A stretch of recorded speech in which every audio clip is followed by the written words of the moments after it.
Shabbat Shalom. Happy Sabbath. This morning we are thankful that again we're in Yah's house and we can worship him in spirit and in truth. Each week as we come to worship, we learn by way of the exegetical, expository rendering of Yah's word. And so we can make wise use of inference, induction, and deduction. In other words, instruction is conveyed, the intent of which is to provoke a deeper understanding of Yah's word and for us to become more Torah observant. And so presentations are made sometimes that are paradoxical to those who are hearing them. And in that way, they are contradistinctive and counterintuitive, very different from those kind of capricious sermons that you sometimes hear. And this morning, I believe, is no different. Our subject is, here is wisdom. Here is wisdom. And that in itself should make us stop and think. So this morning, I invite you to hear the word of Yah, and in that we will listen and become what the Greek would call philosophians. So this morning we are all philosophians. What do I mean by that? In the Greek, philo means love, as in that assembly, the Church of Brotherly Love, Philadelphia. That's what philo mean. And Sophian or Sophia means wisdom. So when we say philosophian, we're saying love of wisdom. We love wisdom. But of course, when you anglicize that and you repeat that in the English, they say philosophers. But the Greek Socrates, Aristotle, and Plato, they consider themselves philosophians. And so this morning we are lovers of wisdom. And so we're going to look into the word of Yah, and I would like you to join me there in the book, firstly, of Revelation chapter 13.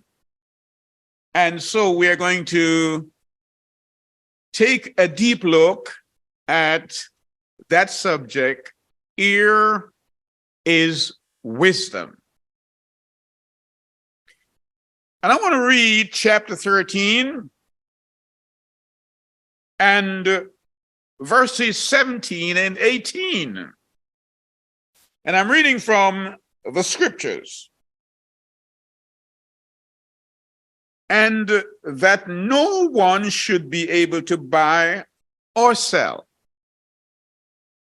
except he that has the mark, or the name of the beast, or the number of his name.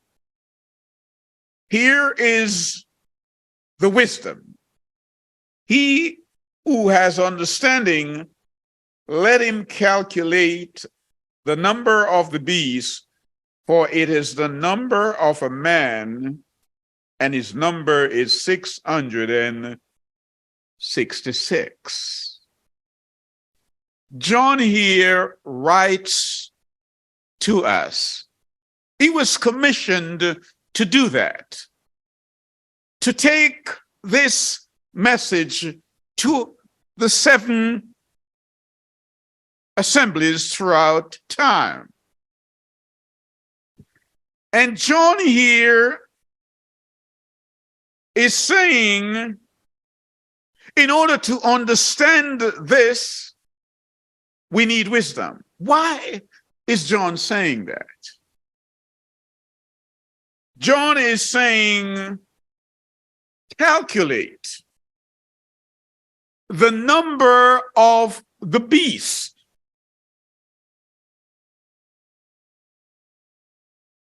Because the number of the beast is the number of a man. So if you know the number of the man, you will know the characteristic of the beast. Calculate it. And this has foxed many scholars and theologians. And their responses have been varied. And this morning we come to look at this,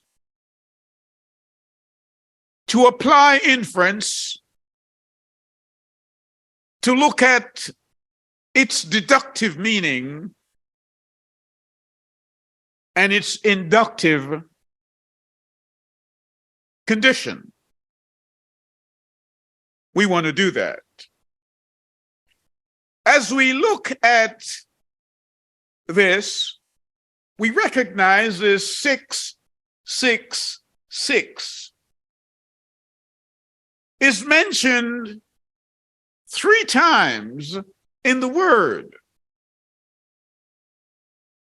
When we go to Ezra chapter 2,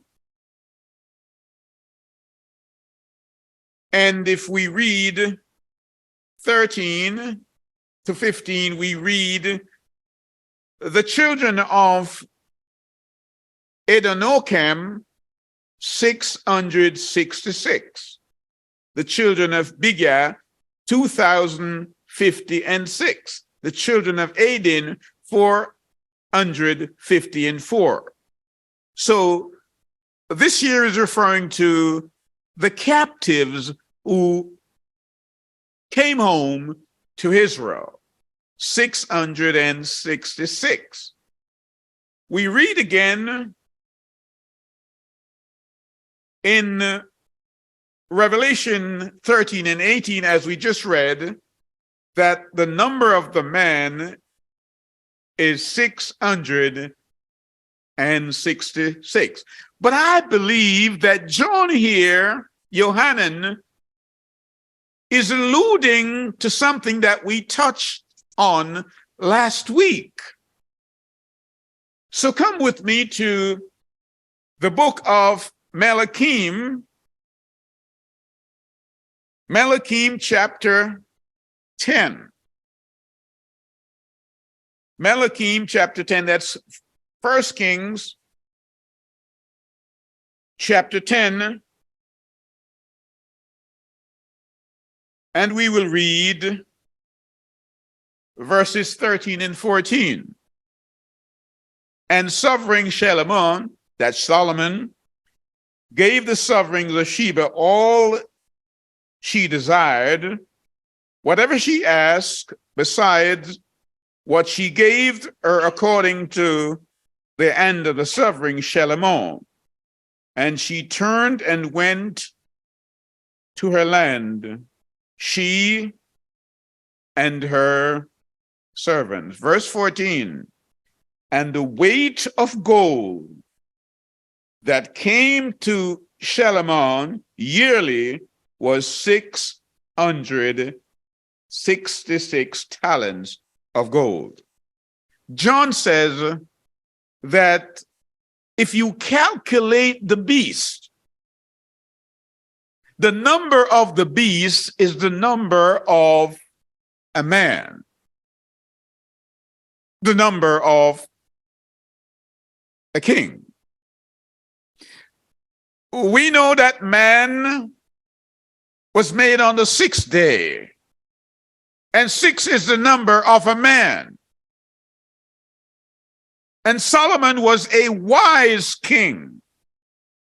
And perhaps you wonder, why is the word here so precise in ascribing this to Solomon? 666. This is the number of a man. And if you understand this, you will understand the characteristic of the beast. Well, what do I mean? In Kings 10, 1 Kings 10, as this is mentioned, you see it starts a sequence of Solomon going downhill. Let's read verse 15. Beside that, from men travel and the prophets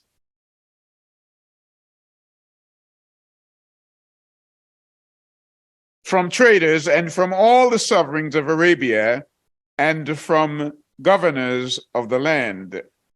And Solomon made 200 large shields of beaten gold, 600 pieces of gold went into each shield, and 300 shields of beaten gold.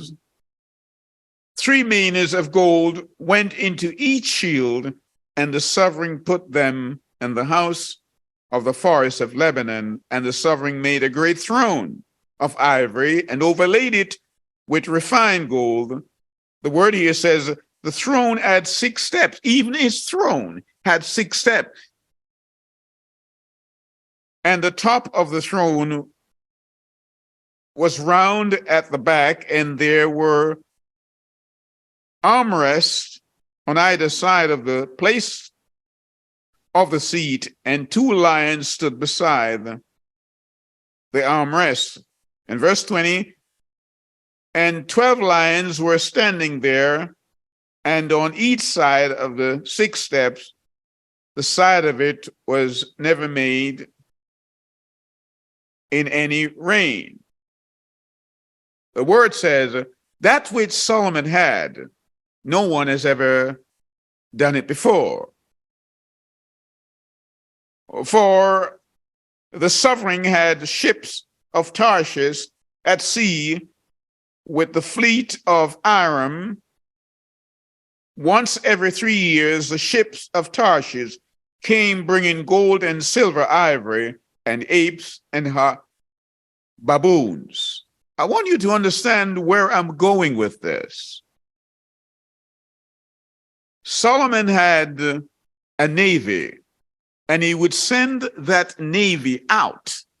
And each year, it says that the gold that returned unto him was 666. But that navy, as we understand in the book of Jasher, is a place called Azareth. And the journey to and fro to this land where he sent his navy and they brought back gold and other items back to him is the land we now call America.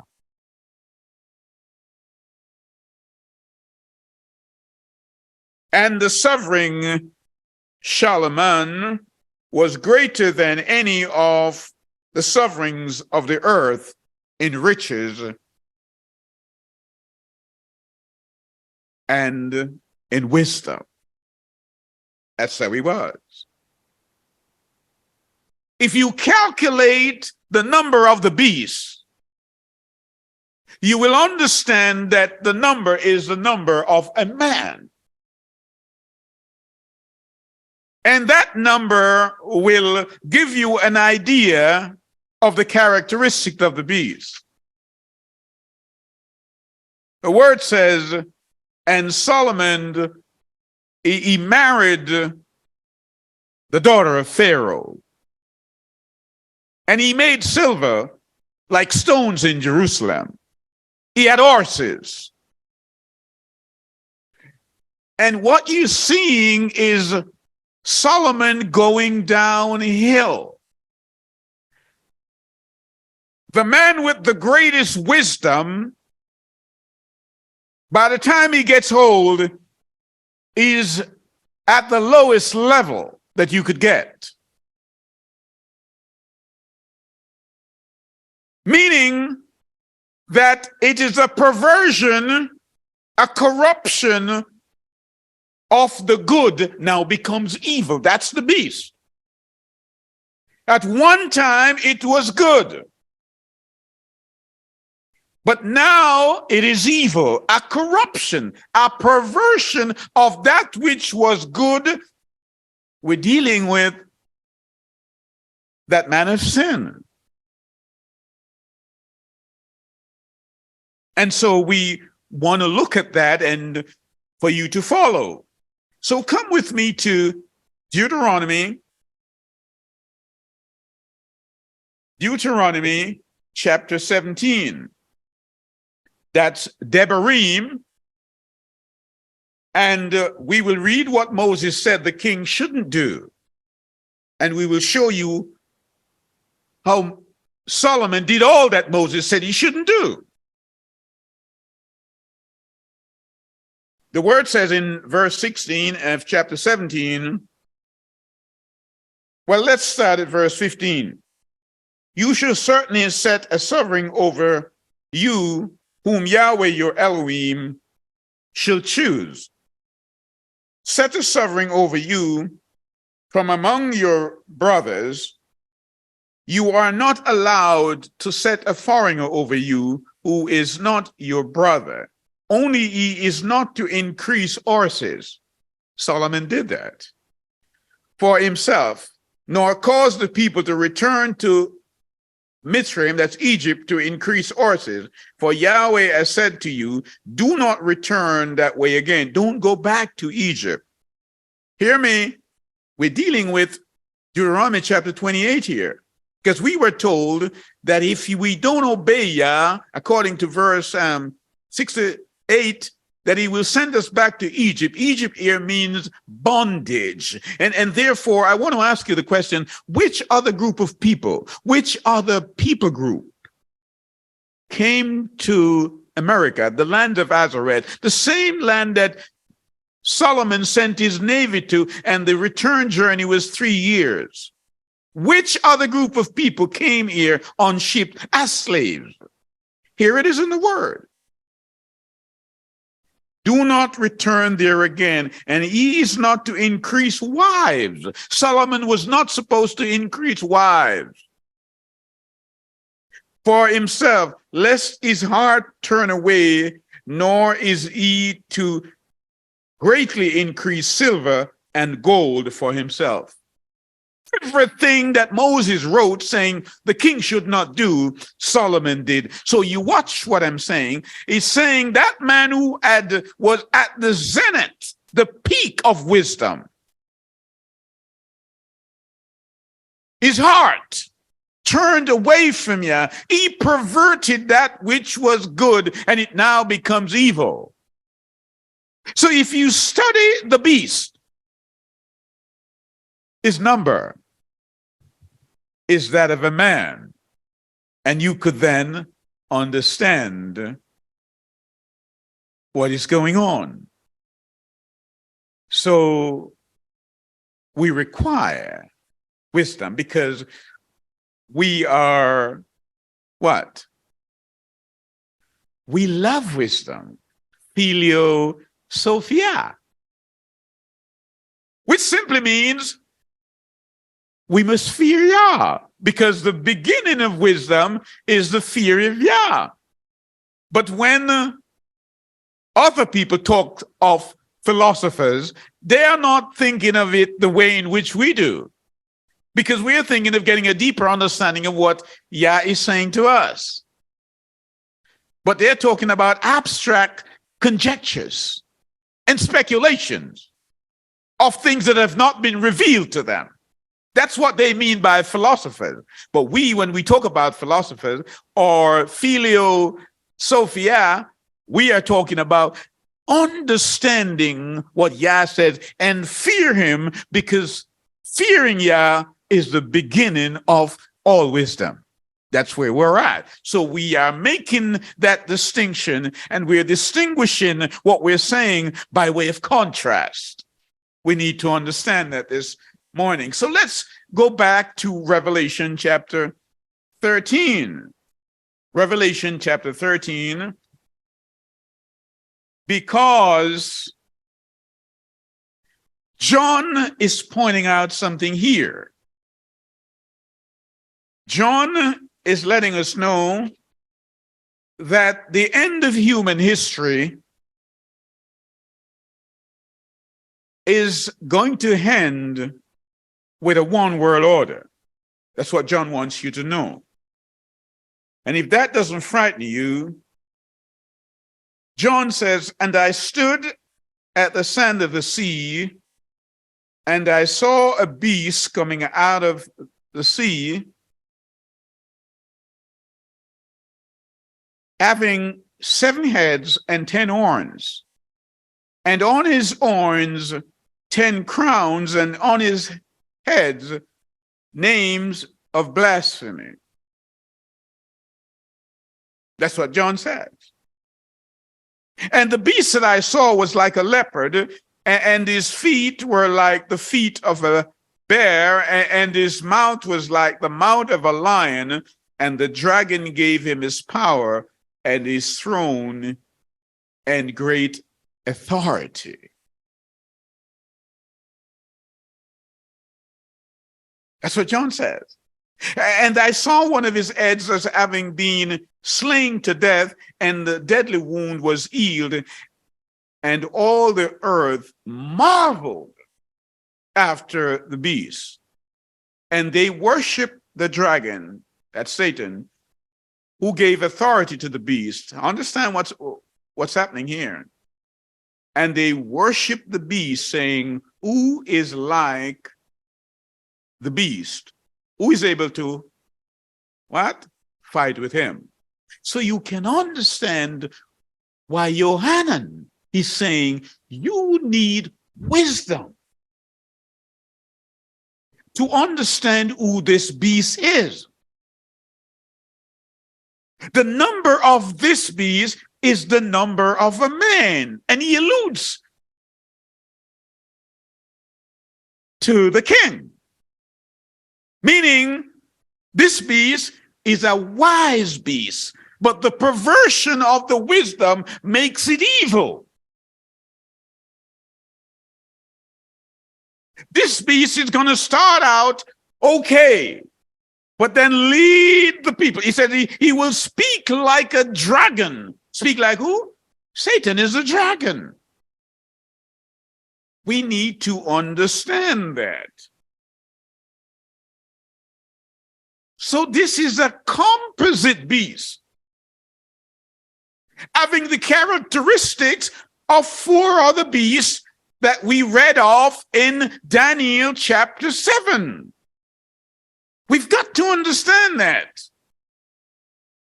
And so put your finger in Revelation chapter 13, and let's go over where Brother Daniel is sitting. Daniel chapter 7. Because remember, this morning, we're all, what? Philosophian. We're all biblical philosophers.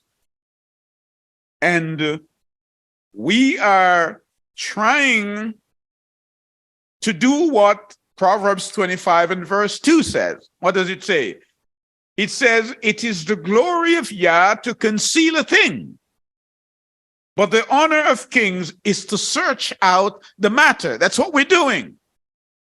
We have just read in Revelation chapter 13 that, and verse 18, that we need wisdom. And because we know wisdom only comes from Yah, our duty first is to fear him, and he will reveal. And so let's come to Daniel chapter 7. Daniel says, in the first year of Belshazzar, sovereign of Babel, Daniel had a dream and visions of his head on his bed. Then he wrote down the dream, giving summary of the matters. Daniel spoke and said, I was looking in my vision by night and saw the four winds of the heavens stirring up the great sea. And four great beasts came up from the sea, different from one another. The first was like a lion and had eagle's wings. I was looking until its wings were plucked off, and it was lifted up from the earth and made to stand on 2 feet like a man, and it was given a man's heart. And see another beast, a second like a bear, and it was raised up on one side and had 3 ribs in its mouth between its teeth, and they said this to it, arise, devour much flesh. After this I looked and saw another like a leopard, which had on its back 4 wings of a bird. The beast also had 4 heads, and rule was given to it. And this I looked in the night vision and saw a 4th beast, fearsome and burly, exceedingly strong, and it had great iron teeth. It devoured and crushed, trampled down the rest with the feet. It was different from all the beasts that were before it, and it had 10 horns. So we just read in Revelation chapter 13 that Johanan saw 4 beasts. And as we go to chapter 7, we see the 4 beasts. So in Revelation chapter 13, it's a composite beast, having all the characteristics of the 4 beasts in Daniel chapter 7. But we need to glean.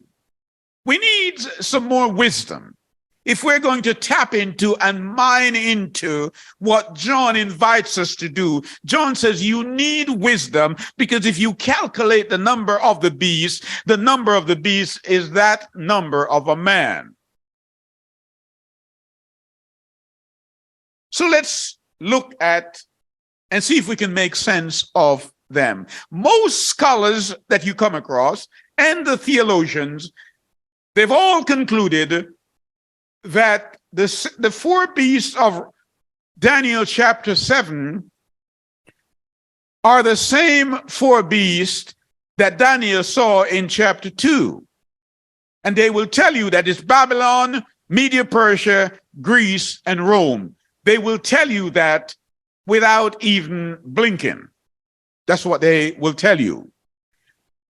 But I'm saying, as Philosophian, let's look at what Daniel is trying to say, because Daniel is told these are things that are going to come in the future. That's what Daniel was told. And I would declare unto you at this stage that Babylon and Media Persia was something that had already passed. They were not going to come in the future. They were not going to come. So Daniel here must be telling us that 4 new beasts are coming up. And that obviously is something that the scholars will not necessarily like. These are not something that's past. Daniel is told in chapter 12, now Daniel, you close the book. It's not for you. That which I have shown you, these are for the people at the end time. Daniel is told that. So if Daniel is told to close the book and the prophecy is for the end time, it cannot be back then. So we're not looking retrospectively at this. We're looking prospectively. That's what we're looking at. So let's dilate upon chapter 7 to see if we can glean something. Daniel says the first beast was like a lion. Verse 4, and had eagle wings. That's what Daniel wants us to know. Now, so if we're looking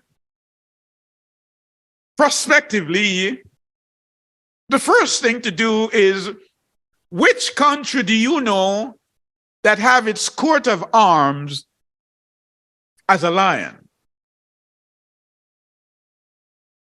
Well, we don't have to conjecture. We know Britain. Its coat of arms are the 3 lions. And Daniel is trying to tell us that it has what? Well, let's read it again. Daniel says, verse 4, chapter 7, the first was like a lion and had eagle's wings. I was looking until its wings were plucked off, and it was lifted up from the earth and made to stand on 2 feet as a man, and it was given a man's heart. So this beast, this lion beast, had 3, what? Had eagle's wings. And all we have to do is to go back into history and to know that America coat of arms as the bald eagle. And America once belonged to Britain. And it was in 1776, on the 4th of July, when America eagle wings were plucked from Britain and they became independent. People say we don't see America in prophecy, but it's here, it's in the word. That America, this beast, belonged to Britain. They fought a war, and these wings, the eagle wing, were plucked on the 4th of July. That's why we celebrate independence. And Daniel wants you to know also that, and see another beast, a second beast, like a bear. Well, everybody know that Russia is considered the bear. That's fighting a war right now, isn't it? We know that. And it was raised up on one side and had 3 ribs in its mouth between its teeth, and they said to it, arise, devour much flesh. In terms of land mass, Russia is the largest nation. Oh, yes. Followed by Canada. Huge. Devour much flesh. And so we're seeing, according to what Daniel said, these are new kingdom, not the same that Daniel saw in chapter 2. These are different kingdom. And so when we do a retrospective analysis, we miss the point of what Daniel is trying to teach us, because John is telling you, you need wisdom to understand this. And so let's read on. And I looked and saw another like a leopard, which had on its back 4 wings of a bird.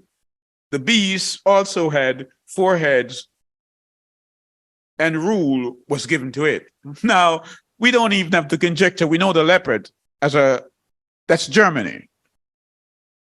Germany is that country that even builds the leopard tanks that are part of NATO right now, and collaborated with France on this, the bird. And that's what we're dealing with. So these are 4 new beasts or kingdoms that Daniel saw, but the scholars have not taught you this way. They say it's a repeat of chapter 2 of Daniel, and I say the word doesn't say that, because these are not retrospective beasts. These are beasts coming up later. Daniel, these are 4 beasts that are going to arise in the earth in the future. That's what Daniel was told. And so if we go back now to chapter 13 of Revelation, we will see that all composite beasts now join together to become one. Now, it's hard to see how some of these beasts are going to join together, but you know, when they put treaty together, that's exactly what happens. Let's read on again. He says, "And I looked in the sand of the sea, and I saw a beast coming out of the sea." We know sea means a mass of people, according to Revelation 17 and verse 15. "Having 7 heads and 10 horns. And his horns have 10 crowns on the heads of blasphemy." Notice, these are beasts. And if you follow the historical reckoning of the beast, there are 7 beasts. So they come together, and we could revisit that. We have Egypt was the first. Then we have Assyria. We have Babylon. We have Media Persia. We have Greece. We have Rome. And then what? We have Ottoman Empire, which was a division when Rome split. And you had half of Rome going to Istanbul and half over to Germany. So we're going to have a re-emergence of the Eastern Kingdom. And that's what Yohanan wants you to understand in chapter 13. So let's go down to verse 11 of chapter 13. So this is the first beast in chapter 13, which is an amalgamation of the 4 beasts that we just read in Daniel chapter 7. In verse 11, it says, "And I saw another beast coming out of the earth." Now understand something. The other beasts, they came out of the sea. This beast, the second beast, came out of the earth. So this is what? It is being looked at in the way of contrast. It is contradistinguished. And it is also counterintuitive in the sense that intuition will not give you this. You need wisdom. And this is what John is saying. It is counterintuitive. Why is it counterintuitive? Because the beast that is coming is not what you would think a beast is. You would not have thought that Solomon would sink so low having all that wisdom. So John is letting you know, if you can count the number of the beast, and he links it to a man, Solomon, who had wealth, who had wisdom, but sunk to a very low, down in the valley kind of position. He says, now you understand what the beast is going to look like at the end of time. That's what Yohanan wants you to know.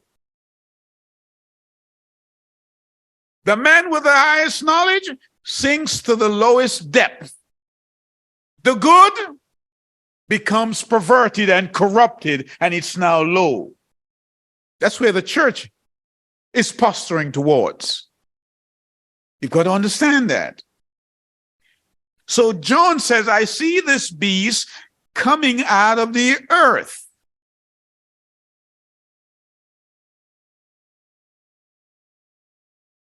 And he exercised all the authority of the first beast in his presence, and causes the earth and those who dwell in it to worship the first beast, whose deadly wounds were healed. Now, let me say something on this also. Most scholars, when you read this,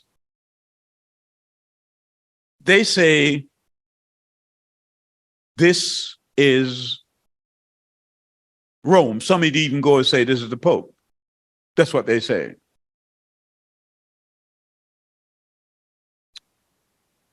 The word wants you to know that there are 7 mountains. People have been looking for 7 hills on which the city is built. It says 7 mountains, meaning 7 mountain kingdoms. That's what the word wants you to know. So it's dealing with a kingdom, not merely a person. We've got to understand that. And he does great signs so that even makes fire come down from heaven on the earth before men, and he leads astray those dwelling on the earth because of those signs which he did before the great beast. Understand, it says this beast will attract your attention and you will become magnetized by the things he does. People will come to see this beast like they came to see Solomon, because Solomon was wise. And so when a man is that wise and starts to lead you a good way, by the time he gets into the valley, you don't even know. That's what this beast will do. It's a lamb-like beast. It started out as a lamb. And you have never heard anyone or seen it on the news that a lamb has ever gored anyone to death. So what would cause a lamb to start speaking like a dragon? Lambs are very docile creatures.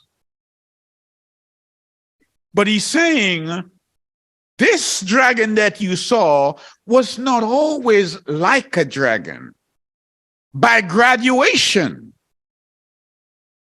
by sequence, he ended up that way. But he came out of the earth.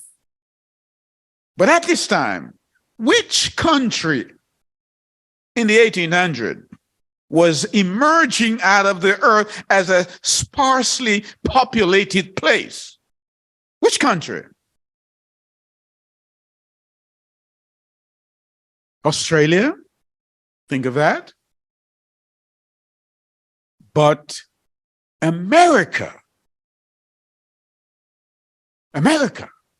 was that place. And you say, but why do you say that? Give us some rationale to that. Provide us with something tangible that we could put our hat on. I would say, all right, turn over to chapter 12 of Revelation. Chapter 12 of Revelation.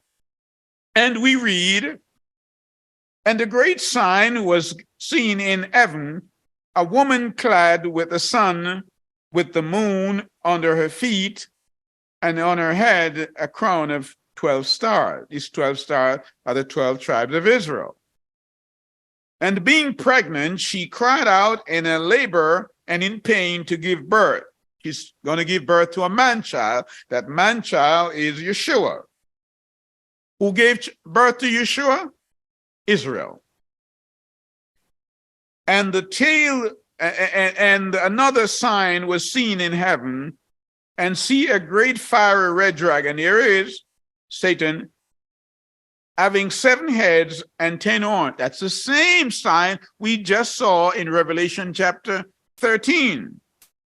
7 heads and what? 10 horns. Horns are powers. And 7 crowns on his head. And his tail drew a third star, that's the angels, from heaven and threw them to the earth. And the dragon stood before the woman. The dragon stood before Israel and was about to give birth to devour her child, that's Yeshua, as soon as it was born.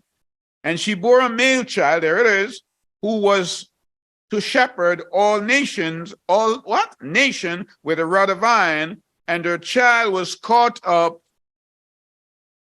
away to Elohim, to his throne. And the woman fled into the wilderness. Remember, according to Jeremiah chapter 6 and verse 2, I have likened the daughter of Zion to a comely and delicate woman. So a woman in scripture is symbolic of a church, of an assembly. I have likened the daughter of Zion to a comely and delicate woman. So this woman is being pursued by the devil. And where did she go? The Bible says she went into the wilderness, where she was for a place prepared by Elohim to be nourished there for 1,260 days. And there came to be fighting in the heaven Michael and his messengers, and fought against the dragon, and the dragon and his messengers fought. But they were not strong enough, nor was a place found for them in heaven any longer. And the dragon was thrown out, that serpent of old, called the devil and Satan, who leads all the world astray. He was thrown to the earth, and his messenger were thrown out with him. That's interesting, because this beast comes from the earth, and Satan is thrown down to the earth. Soon we'll find out who this earth beast is. And I heard a loud voice saying in heaven, now have come the deliverance and the power and the sign of our Elohim and the authority of his Messiah, for the accuser of the brothers who accused them before our Elohim day and night, and has been thrown down. Now, the woman, the church, was being persecuted by the devil, of course, using human instrumentality by way of the Catholic Church. We call that the Inquisition and so on and so forth. The church was persecuting other churches. Are you with me? Persecuting the people. They were being told to recant their belief and accept a particular belief, even as that is being done now. And the word says, come with me to verse 15, and out of the mouth the dragon spewed water like a river down after the woman. So remember, we said water or sea represents people. So people were chasing after the persecuted church. Understand that. And the earth helped the woman. Who? The earth helped the woman. Meaning that woman, that church that was under persecution in Europe, that was fleeing from the persecution of Rome, fled. And the earth beast that we read in verse 11 helped the woman. So the question you have to ask yourself, which country helped the woman that fled from Europe? The Lollards, the Puritans, all those churches, people that left from Holland and Germany and Britain, the Pilgrims, which country helped them? And again, we don't have to conjecture, because history, as our schoolmaster teaches us, that they all came to America. Are you with me? They came to America. Hear me? And so the earth helped the woman, and the dragon was enraged. Are you with me? The dragon was enraged and went to fight with the remnant of her seed. So after they came out, all these churches, most of them came out of the Catholic Church, and most of them were Sunday worshipers. But listen to what the word says, verse 17. And the dragon, that Satan, was enraged with the woman, and he went to fight with the remnant of her seed. He's no longer fighting with everybody. He's only fighting with the remnant of the seed, those guarding the commandments of Elohim and possessing the weakness of Yeshua, Messiah. So that Satan is only concerned with those who keep the commandments. And I don't mean just the 10 commandments. I also mean the feast days. Passover, Pentecost, Feast of Trumpet, Yom Kippur, Tabernacle. Those who keep those. That's only because he already has those. The other one who are not keeping that. They said the laws are done away with, some of them. Are you with me? How can you have a kingdom and the law? There's no law in the kingdom. Doesn't make sense. That's why John said, you need wisdom to understand this. So the word here says that when the church, the woman, went in to the wilderness, what happens? The word says she was given eagle wings. So here is it again, the eagle of America that took them in is the one that, well, let's read it. Verse 14. And the woman, that's the church, was given 2 wings of a great eagle. That's America. To fly into the wilderness to her place, where she is nourished for a time and half a time. The people fleeing from Europe, they came to America. America then was a sparsely populated place that had no more than about 2 or 3 million people. Today it has well over 330 million people.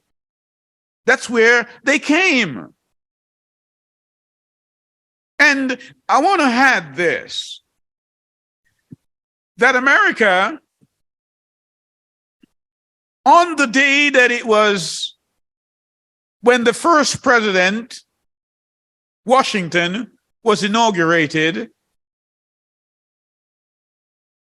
where was he inaugurated? Right there at Ground Zero in New York.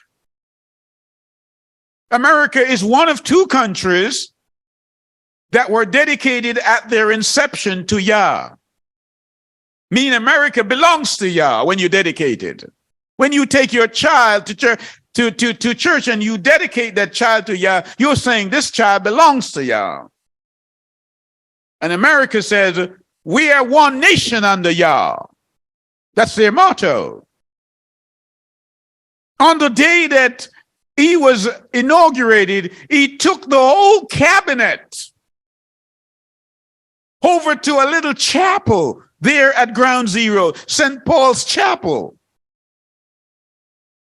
And we're told the whole cabinet was on their knees, praying, dedicating this land to Yah. The whole nation. It started out well. If you study the beast, the number belongs to a man who was wise, but then started acting foolishly.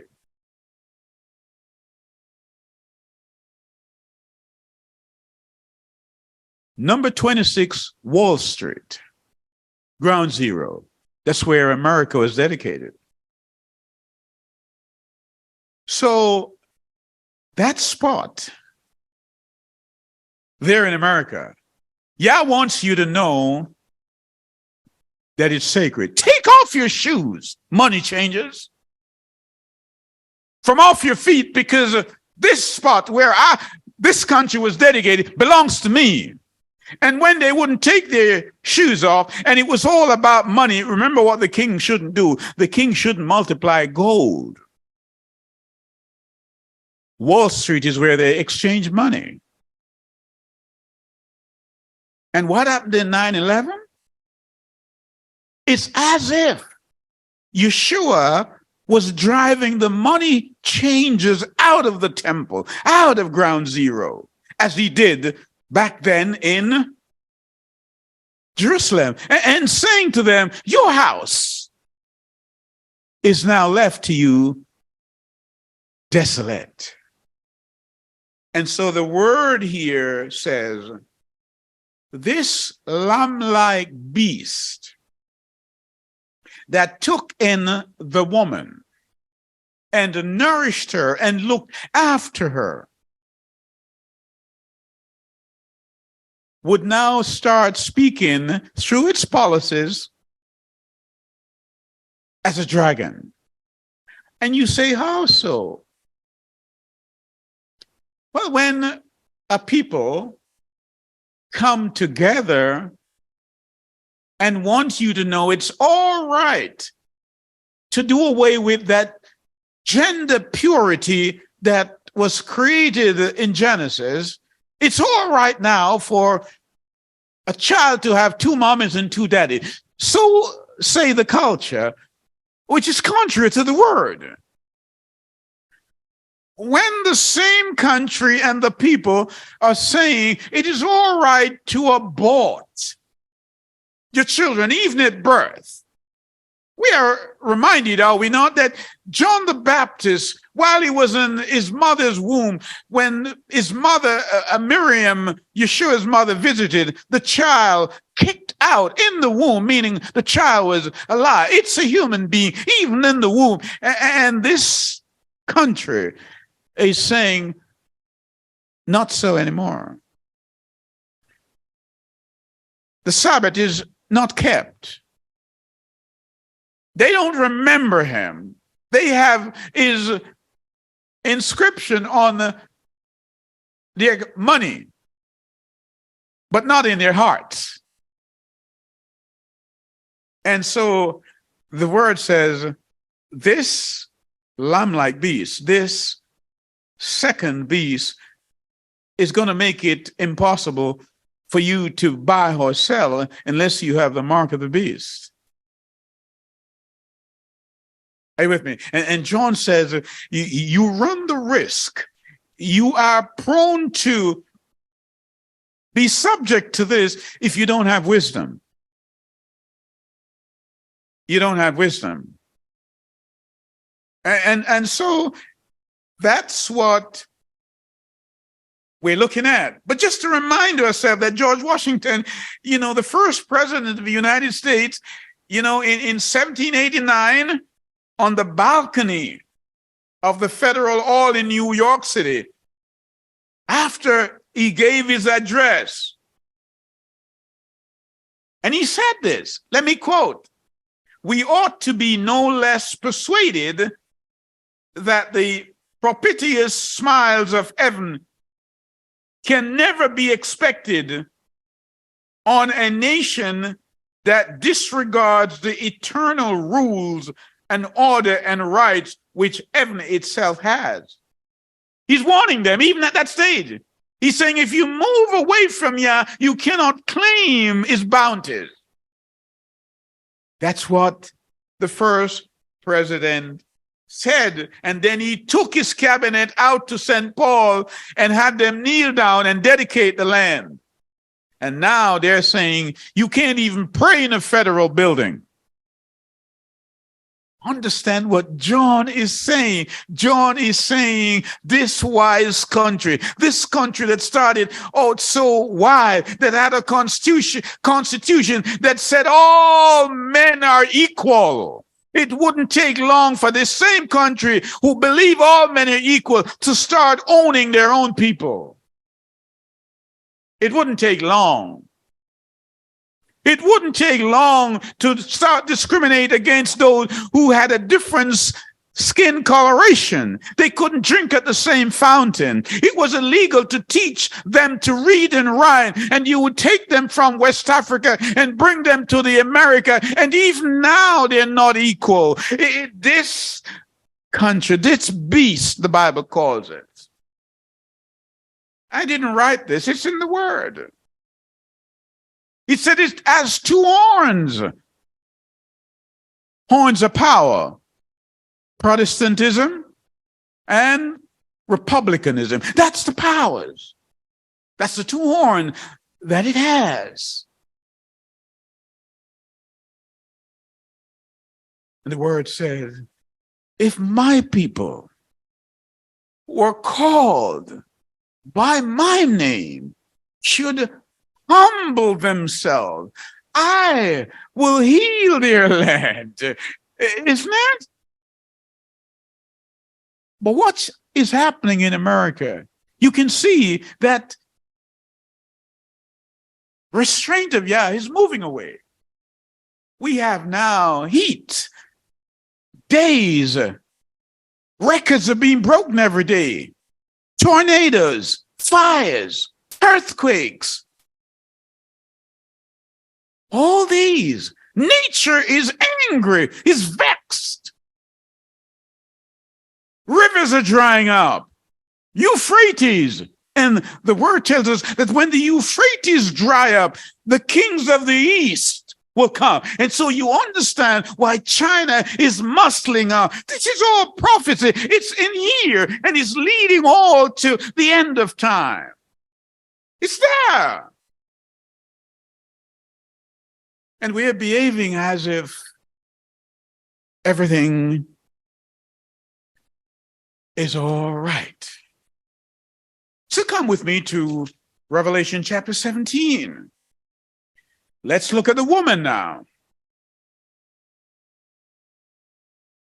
John says, and one of the seven messengers who had seven bowls came and spoke with me, saying to me, come.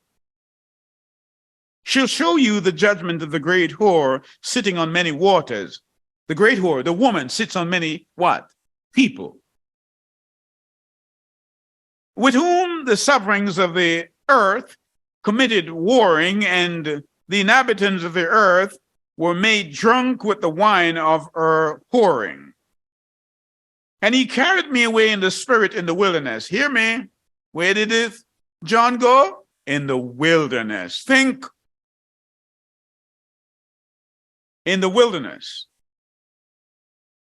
And I saw a woman sitting on a scarlet beast, covered with name as blasphemy, having 7 heads and 10 horns. And the woman was dressed in purple and scarlet, and adorned with gold and precious stones and pearls, holding in her hand a golden cup filled with abomination and the filthiness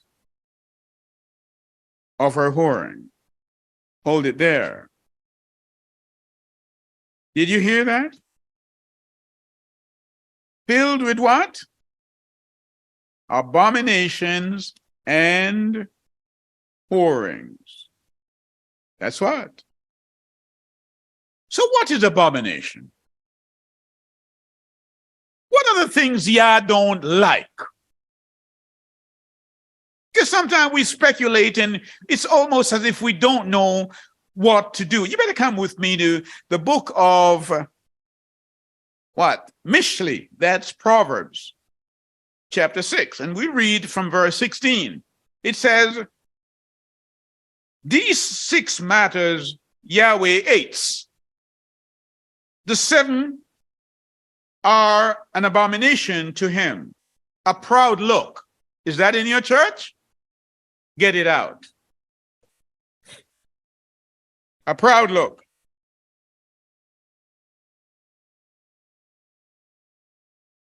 A lying tongue.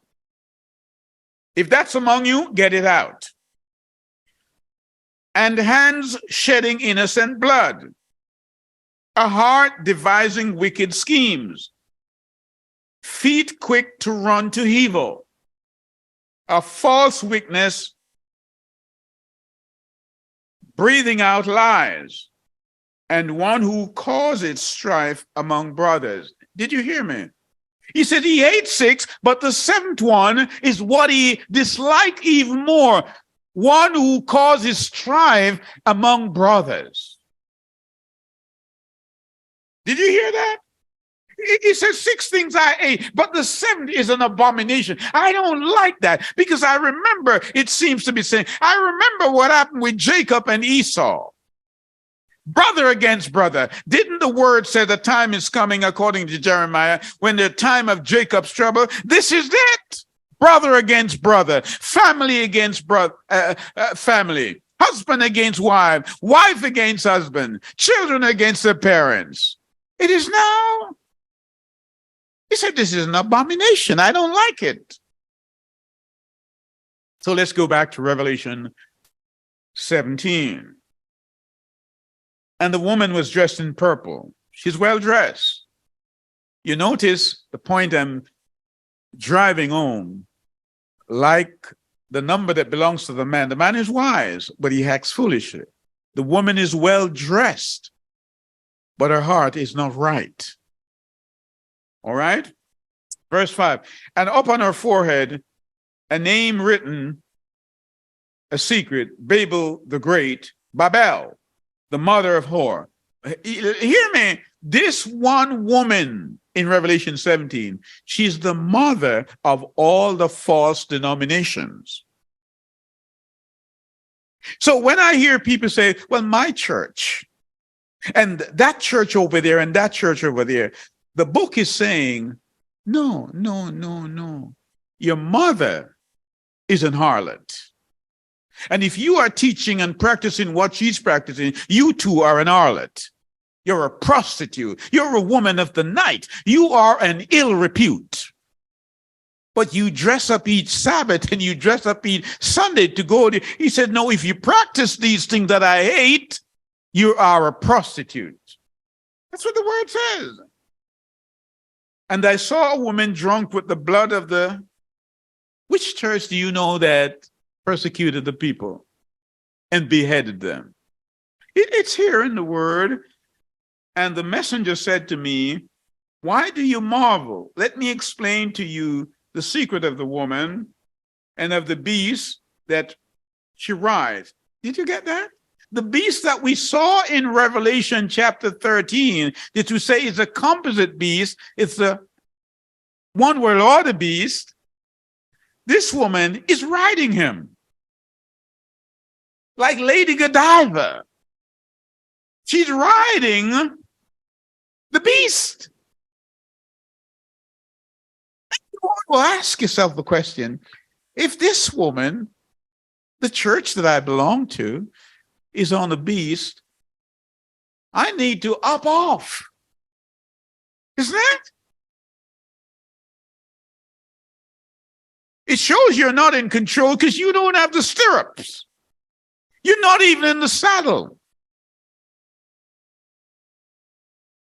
Are you with me?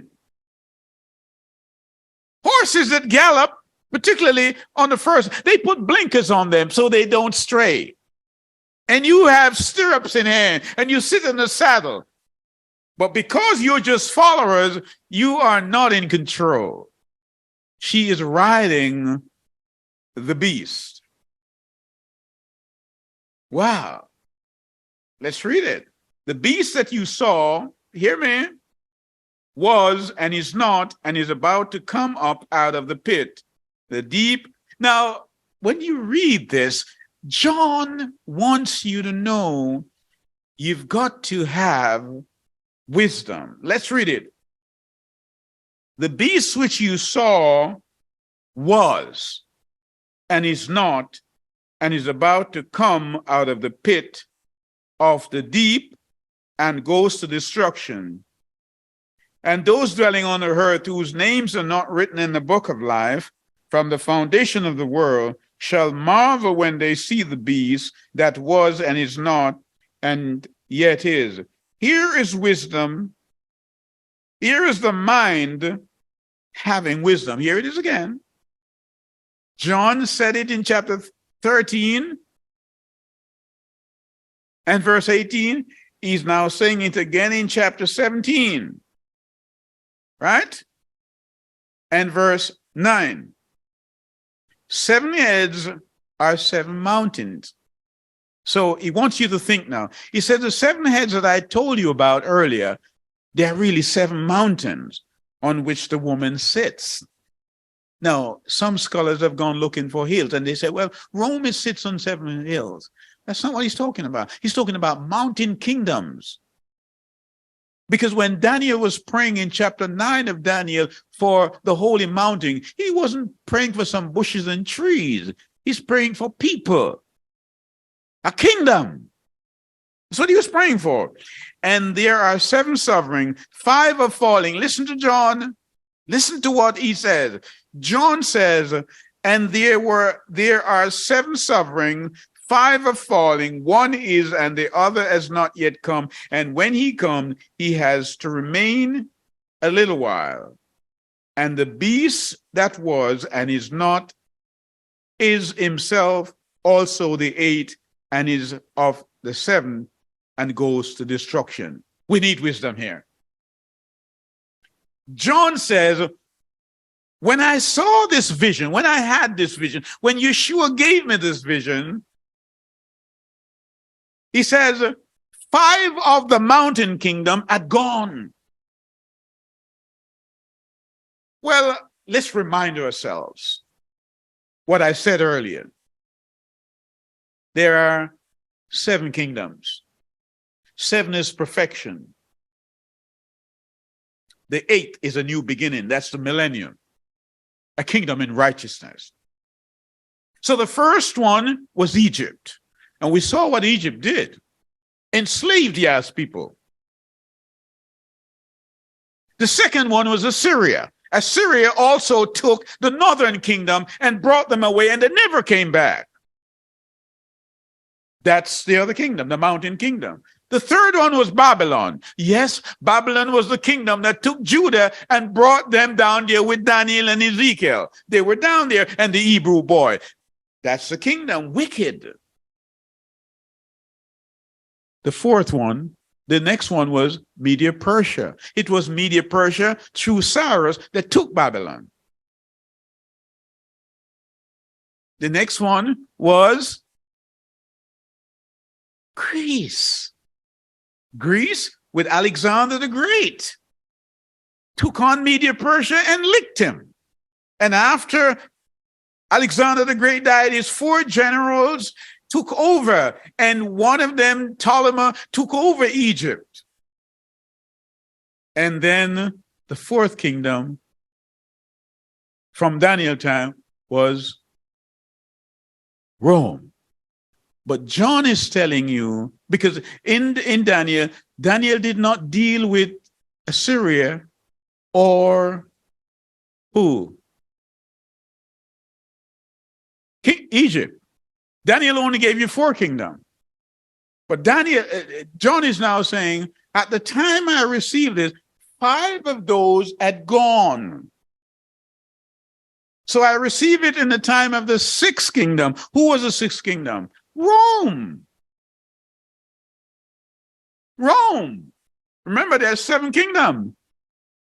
So you don't even have to conjecture now. It's easy to find out who was the 7th kingdom after Rome.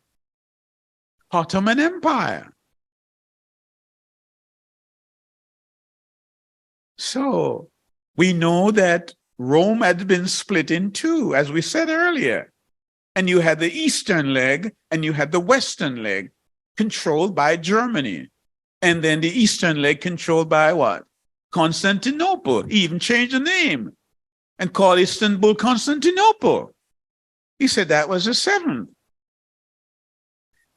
John says the 7th is going to be the 8th. There's going to be resurgence. So we need to understand that. So let's now go and look at the wise man. The wise man. The man who has that number.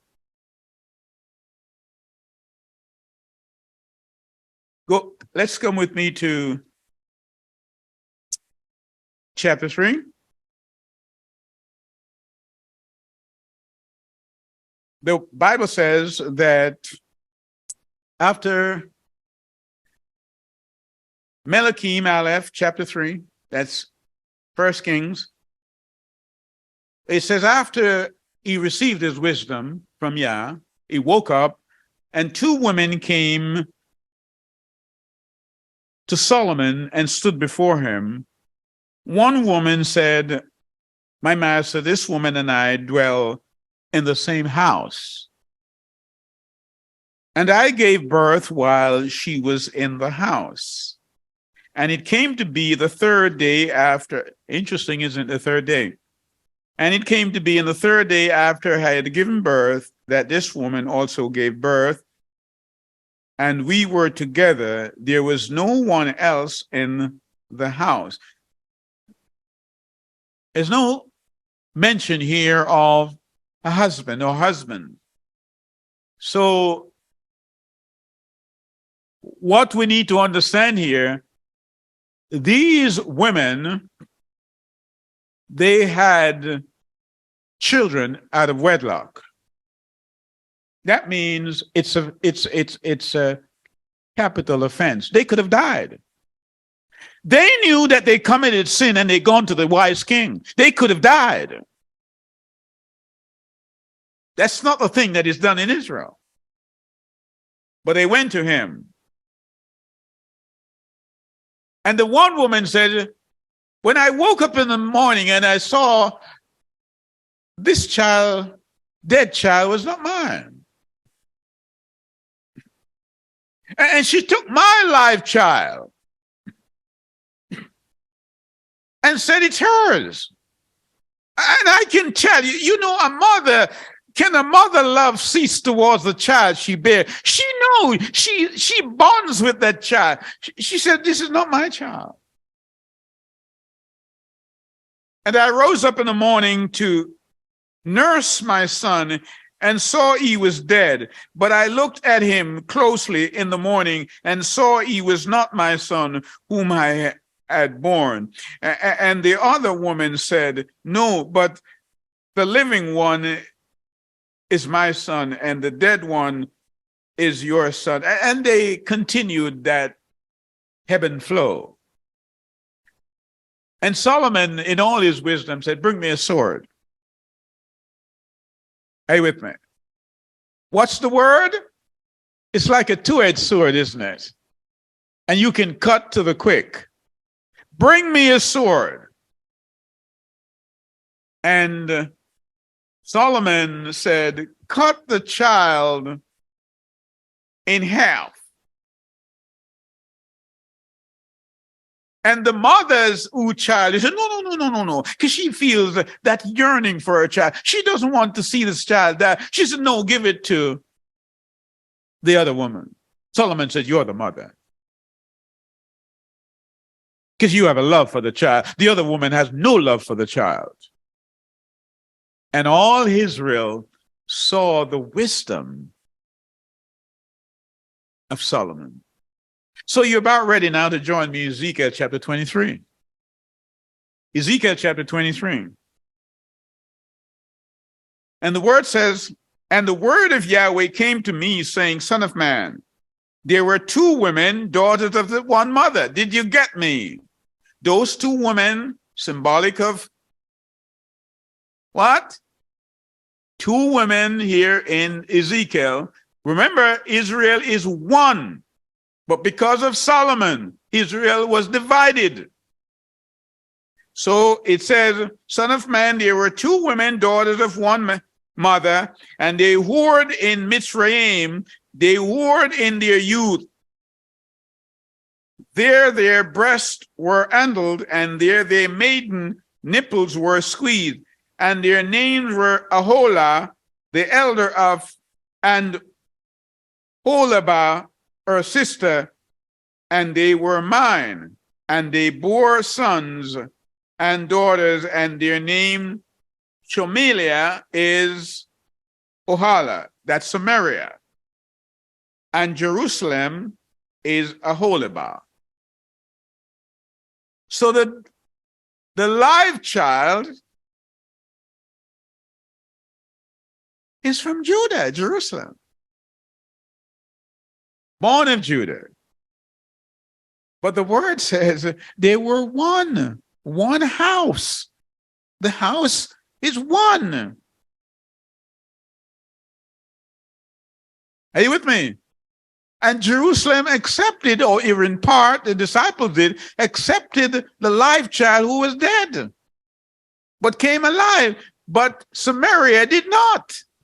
That's why when the woman came to the well and said, "Who are you?" Yeshua says, "I am the Messiah who speaks to you." Are you with me? So let's go to Ezekiel chapter 37 as we close. Ezekiel chapter 37. The word says, "The hand of Yah was upon me and took me out of the spirit and set me down in the middle of the valley." In the middle of the what?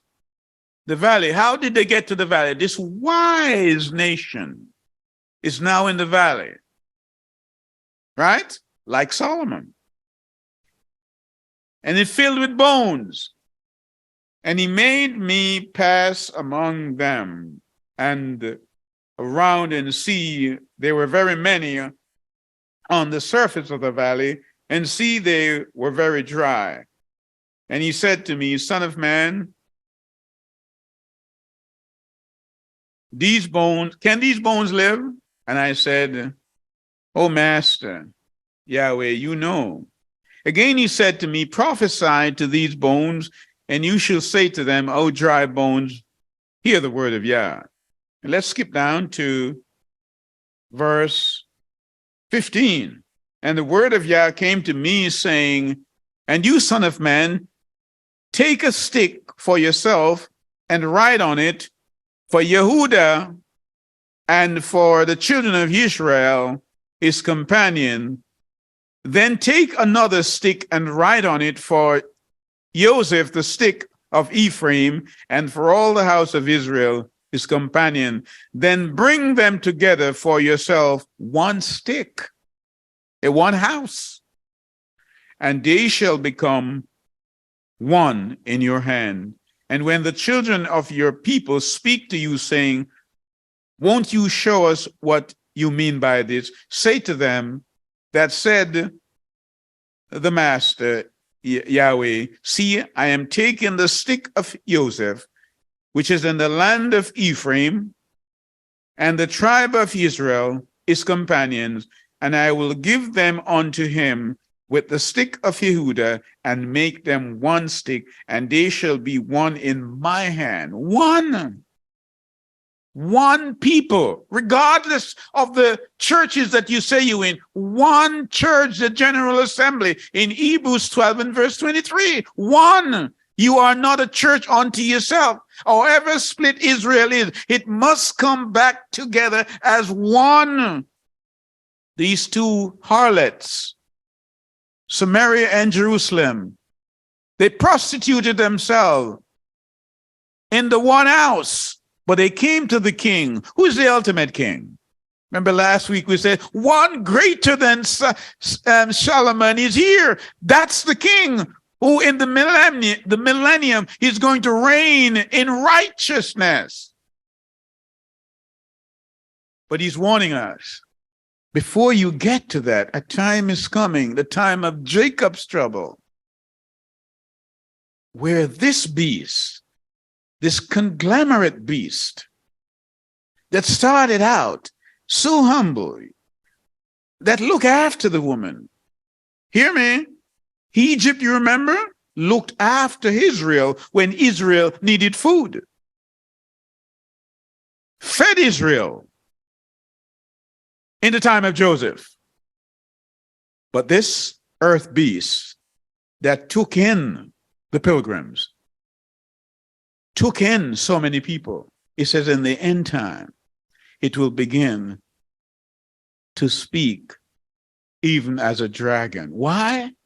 Because this nation that the president dedicated to to Yah, right there at ground zero, has moved away so far that it has become an offense to mention Yah's name in certain places. They will tell you, did you know it's an offense to pray in a federal building? And yet, the irony is, they say we're one nation under Yah. Brothers and sisters, as we look at these words that point to the end time, let's be wise. Let's be lovers of wisdom, not the philosophers of the world, but let us be Philo, Sophian, lover of wisdom. In Yeshua's name I pray. Amen.